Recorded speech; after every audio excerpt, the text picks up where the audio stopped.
Okay, if we finna go live, baby. We finna go live, okay?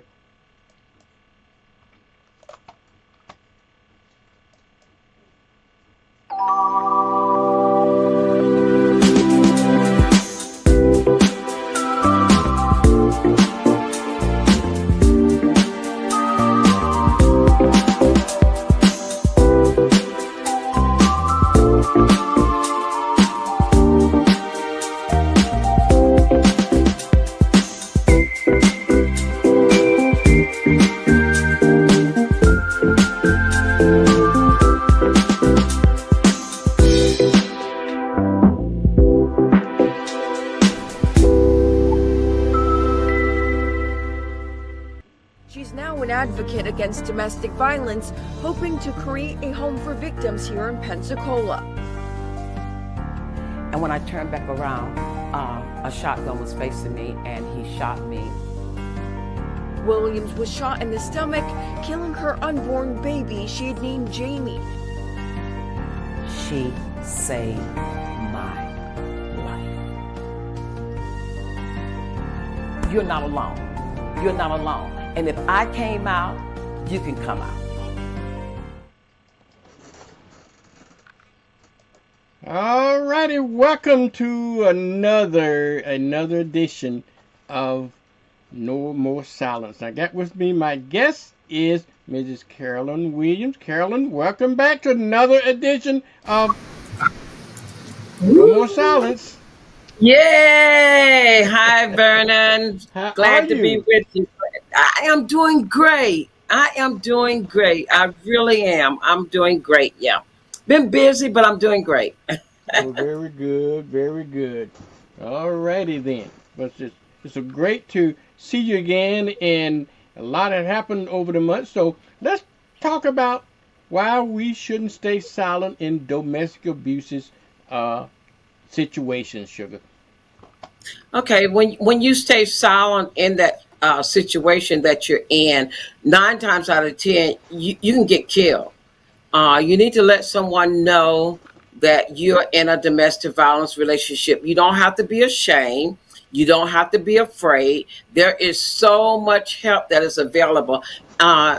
Vernon, next week I'm going to have someone from the Pensacola Police Department that works with the victims' rights is going to be on, and she's going to share with us all the information, everything that is available. So I'm going to have a guest on next week. So you don't have to stay in that situation. You may feel like you're all alone, nobody understand, nobody ever been through that, and you're ashamed, but you don't have to stay in it. Ask me how I know, because I was in it.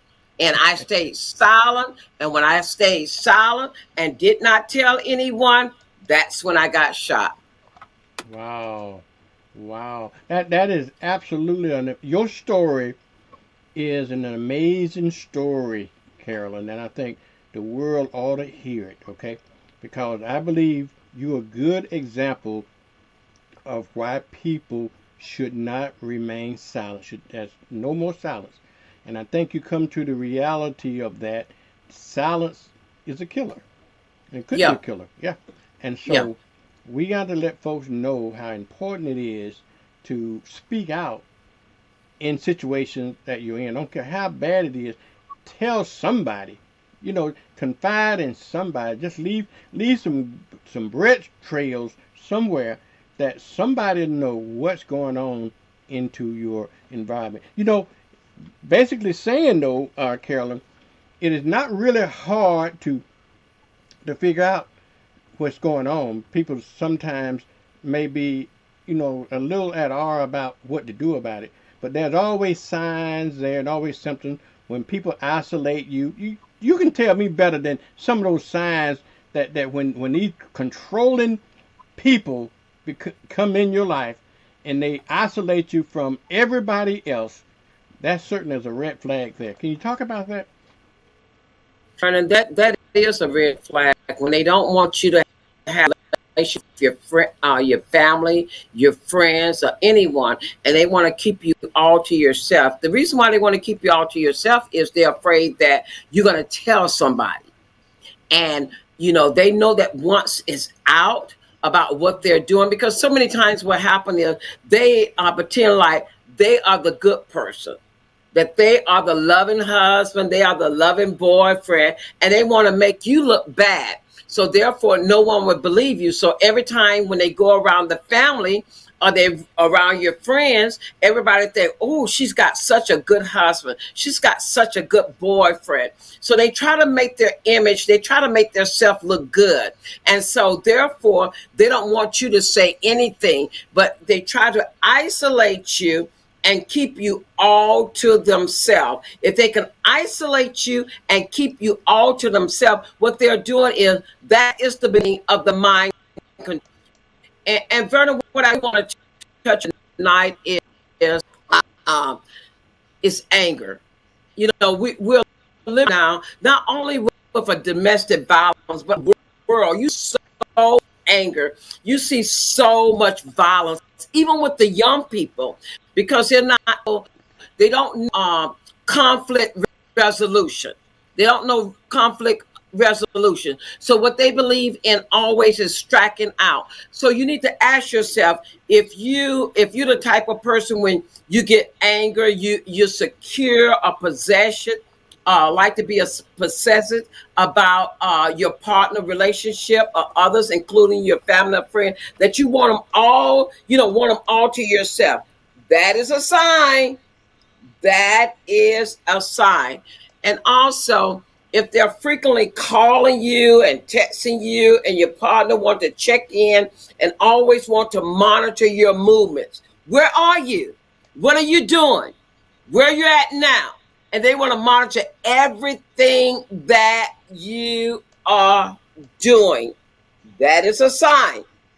And what happens, Vernon, that builds up anger when you don't tell them and when they don't know and they're just sitting there and they wonder, well, what she's doing? Who is she with? Always blaming you or being with someone. So in their mind, they're getting that anger is building up. The Bible says to be angry and not to sit and sin not. So there is good anger and there is bad anger. And so the good anger is when, you see something going on in your community that is injustice and it makes you angry where you want to do something positive about it. So, and then they always blaming you for their action. Well, I'm doing this because I'm on drugs, because I'm on alcohol or something like that. They all want to justify. They want to justify why they anger. So people have to know that it always starts with that anger and it builds up.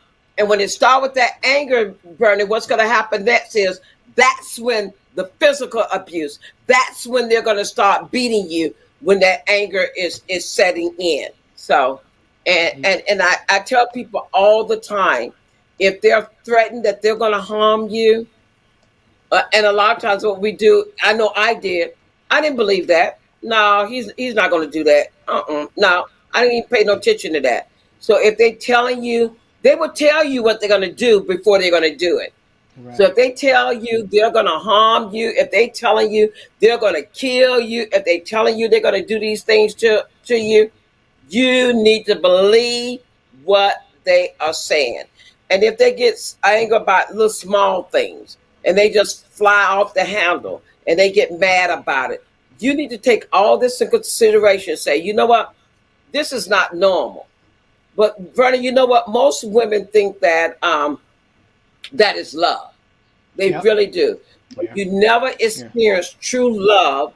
You think that this is love. You think that they really care about you. But that's not the case. That's not the case. Hey, Carolyn, on a technical note, will you do me a favor? Bring your camera down a little bit, and then be avoid from shaking your camera there. Okay. All right. Is that okay? Yes, ma'am. Okay. That's better. That's better. Thank you very much. Yeah. A lot of folks think that's love, Carolyn, and they mistake that for love. Because they would even what they would even much tell you, but they'll tell you, I wouldn't do this to you unless I love you, and make you the victim. If it wasn't for you made me do this. I mean, like they went to a school to learn this stuff, But they all those patterns are all the same patterns.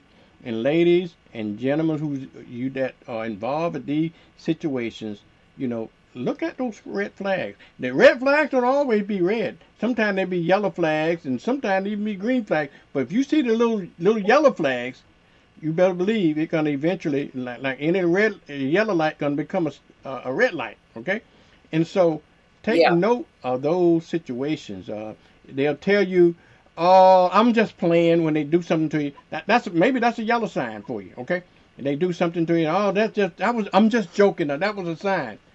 If you leave it unchecked, it's going to be worse than that. Carol, you tell your story. I want you to tell this story to folks that probably hadn't heard your story again. Okay, I Okay. think you a good example of why people should not stay silent anymore, because you went through it. You went through it several times. So tell your story again, so that is the reason you're sitting here tonight, because it took you a minute to get it. Okay, took you a minute to get it, but you got it. Okay, so I I got want it. I want folks to hear your story. Okay. Okay. Well, Vernon, growing up as a child, never had that father's love, or never knew what love was. So when someone tell me that, when a man come along and say, well, I love you, and you so fine and this and that, I always related love with sex. Hmm. Because if you never had true love, you don't know what true love is. Mm-hmm. So, being in that was not when I got shot, that was not my first relationship of being in an abusive relationship. I had been in two other ones, which was the first one was emotional abuse. A man that really did not love me, did not care for me.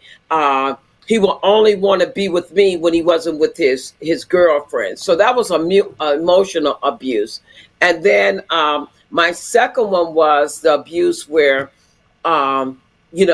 being physical abuse, where I would take off running, and uh, really I stayed in that relationship because I already had two children. I did not know how I was going to make it out. I was a single mom. And a lot of times when you are a single mom, you get involved with the wrong relationships. So what I did was I ended up getting involved with the wrong relationship, and where Jamie's house is located. So I Sure. would run all the way from that location all the way down to on Blunt Street, where my boyfriend would be chasing me, and I would just take off running. So after that relationship, I had my baby, my youngest girl. I had her, and wondering how I was going to make it. Staying there with my grandmother. Got three kids. Didn't like being in that predicament, and so I met this guy, and he would play with her, and I saw how much he would provide for her. Anything I asked him for, he would provide for that. And I had known him no longer than probably about 2 months, and we went away and got married. And after I married him, I'm like, okay, now where we're going to stay, where we're going to live. And we lived at his mother's house, and I had during that time I had three children, and it was a total of five of us. And we live in that house. He didn't want me to work, so I say, oh my goodness, I got me a good husband, because he doesn't want me to work. And so I didn't have to work. All I had to do is just stay Carolyn, home. And Carolyn, yeah, yeah, that's one of the yellow signs there. When I don't want you to work, baby, that's it. that's a yellow sign which showing. Go ahead. That's a yellow. Yellow That's a flag. yellow. That's a yellow. But you know what? What you think is, okay, this is a good man. He just wants you to be at home. He doesn't want you to work. He's going to take care of the family. But you really, what happens, Vernon, is you don't recognize that. If you never, even though I had experienced that before, being in two others, this one was different. This was really different. And you get to the point where you see what you want to see. You Right. believe what you want to believe. You could convince yourself a lie.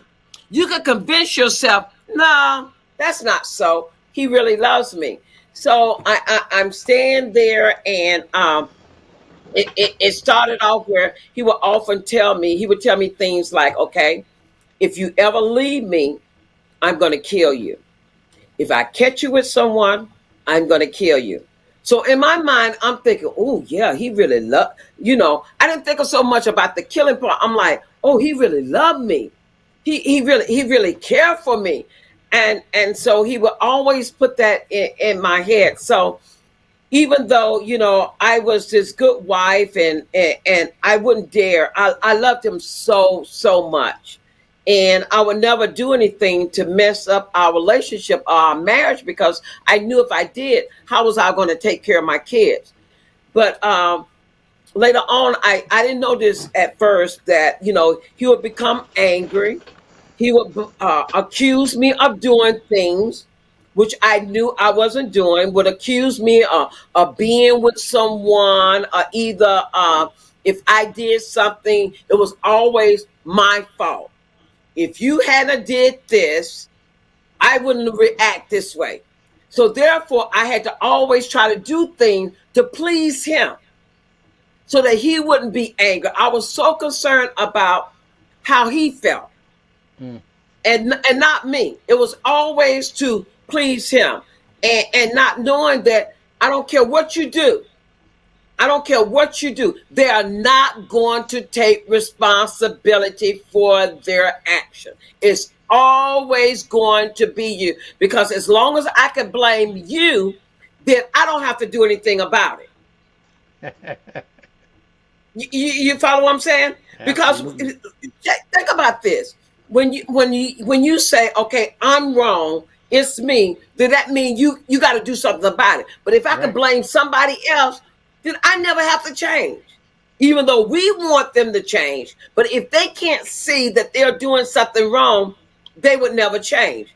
So I thought about it. I said, okay, maybe if I already have 3 children, so maybe if I have a baby by him, maybe things would be peaceful. Maybe it'll be a better relationship. So I got pregnant by him. I Mm. got pregnant by him, and he was very happy that I was pregnant. I said, "Oh, this is great." He's happy that I'm pregnant, and that didn't last long. Even though when I was pregnant, he would never be at home or anything. And one night I had a dream, and this dream I saw this baby. It was a little girl, and she had beady curly hair, and she had big jaws because he had big jaws. And so I told him, I said, I said, I saw the baby, and she's not gonna live. And he said, you must be you're crazy. You're out your mind. You're out your mind. I said, no, she's not going to live. I seen her, and she's not going to live. And I said, what I'm going to do is I'm going to name her Jamie. His name was James, and I said, I'm going to name her Jamie. So probably about after I had that dream, I think it was probably about 2 months later, and that's when on June, no, it was May the 25th, 2079. Before that, he had got hurt on his job, and I had his car, and he wanted me to come and get him, and I said no, because the doctors say that you're gonna have to go through therapy and everything. But it was my sister's birthday on the 24th, and I said I'm just gonna stay over my granny house and just celebrate, because I had been back and forth to the hospital. I'm pregnant, 7.5 months pregnant, going back and forth to the hospital, going back to school to get my degree because I didn't finish school, trying to get my high school diploma. And I decided that I was gonna stay over there. But anyway, he called the next morning, told me to bring him his car. I said, no, I'm not bringing the car because the doctor said that you had to go through therapy. And he just kept calling. And I told my grandmother, I said, okay, I'm gonna go. And she begged me, Bernie. She said, Carolyn, if you're going to go, let the children stay here. And I said, no, Granny, everything is going to be okay. So I got in the car, went to the house, and we started arguing. And he told me I had been with somebody and all this crazy stuff. Oh, And at I told him, seven I and a said, half month pregnant, he was accusing seven you, and a half months pregnant. I was and he 7.5 months and he was pregnant. he was trying to accuse you of being with somebody at 7.5 months pregnant. Yeah, Go. yeah, Continue. yeah. Continue. And so I said, okay, I couldn't take it anymore. I said, what I'm going to do is I'm going to get some clothes, and I'm just going to go back to my granny's house. And whenever we were arguing, my children would always gather around me. And what I did was I went to the dresser to get some clothes. And when I went to the dresser to get some clothes, and I'm getting the clothes, and I turned around. And when I turned around, I was facing a shotgun, a 22 rifle shotgun. And he shot me. He was not going to let me go. Um, Verna, I'm in a way I'm sorry that that happened, but in a way I'm glad that he did not shot me. He did not shoot me in my chest. He shot me in my stomach. And when he shot me in my stomach, the bullet made 7 holes, cut off the feeding sac of the baby, and it landed on my pelvis.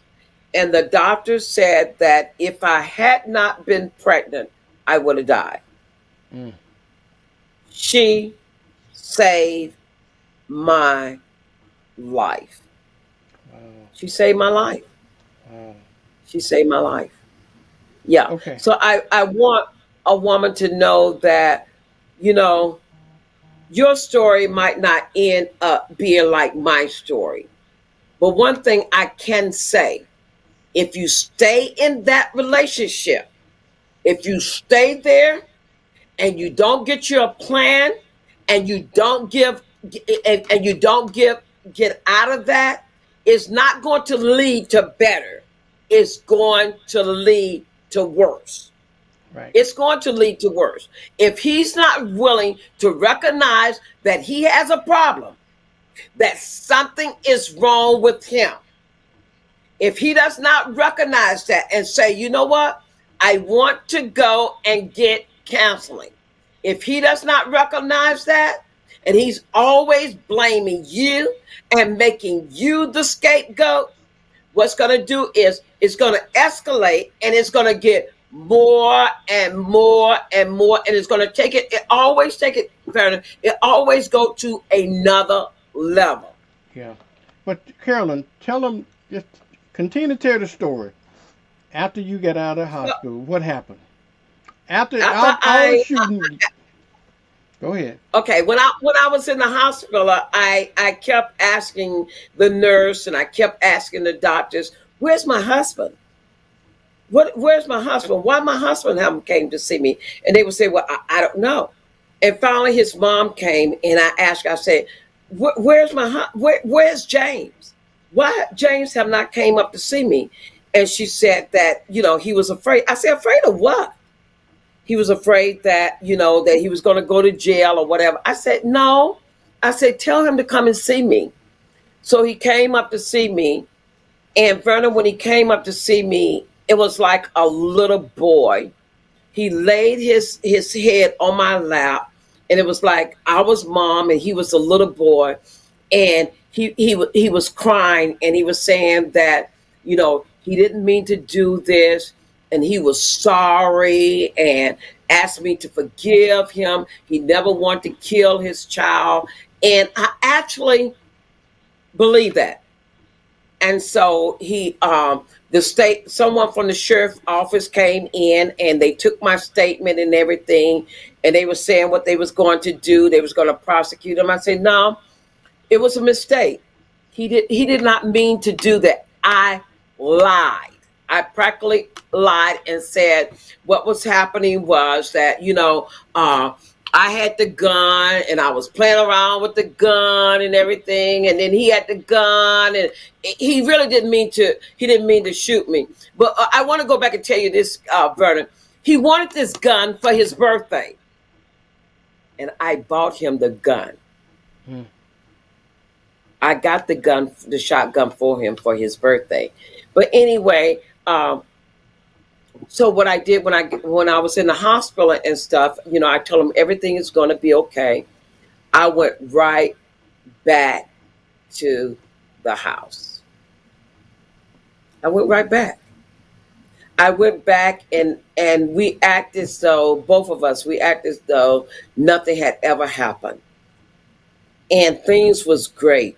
I mean, it was great for about 2 months, and so then what happened was after that, my son was playing with his sister, which was my baby, and he said something. He said, um, "I'm going to shoot you like James shot mom." And that day, I never allowed my son to have a gun. Okay. I never allowed him to have a gun. And I went back in the state's attorney's office. They called me and they wanted me to give a statement. And I went down to see them, and I told them that he didn't mean to do it. It was a mistake and everything. And we went back together, and then it started all back over again. It started over with the anger. He was mad. He was accusing me of being with someone. He accused me. I mean, just the little things, whatever he could find that I was doing wrong. I could never do anything that was right. Carolyn, I I know you was got prepared. I know you got a real compelling story. We're running out of time, but we got about 2 minutes. But I want you to tell them again what made you decide to get out of it at that point. Okay. What made me get out of it is when we had an argument, and he said that the only thing that I regret is when I had a chance to kill you and I didn't. And he reached down under the couch to get his gun, and I took off running, and I ran to a lady's house, an old lady's house down the street, and she called the police. I was in my nightgown and I took off running. That's what caused me to get out.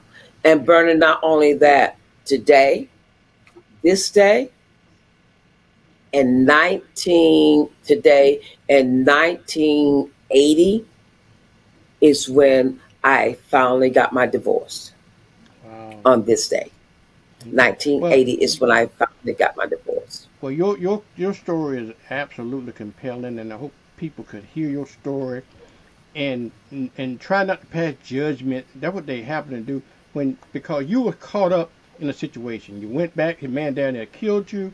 You went back. You see how easy it is to get caught up into that, okay?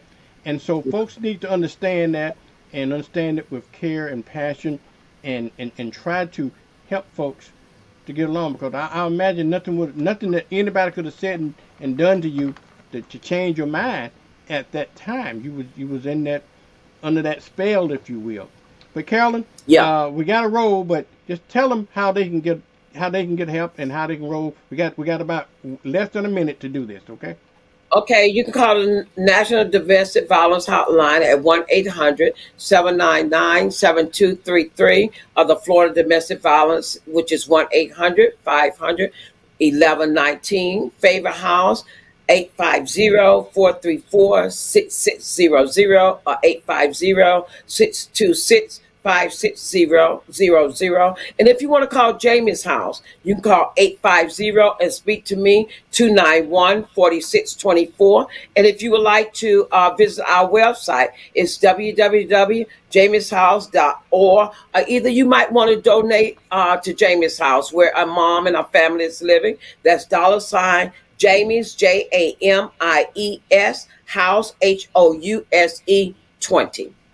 Yep. And if you want to be a guest on the show, just give them a call here at 850-291-4624.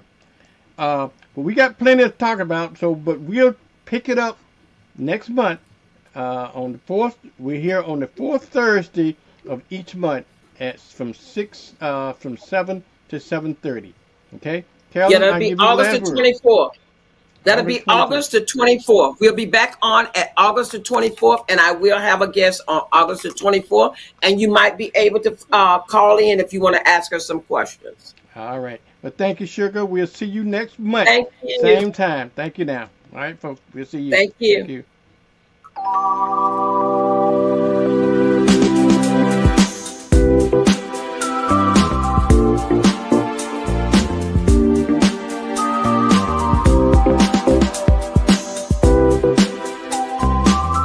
you.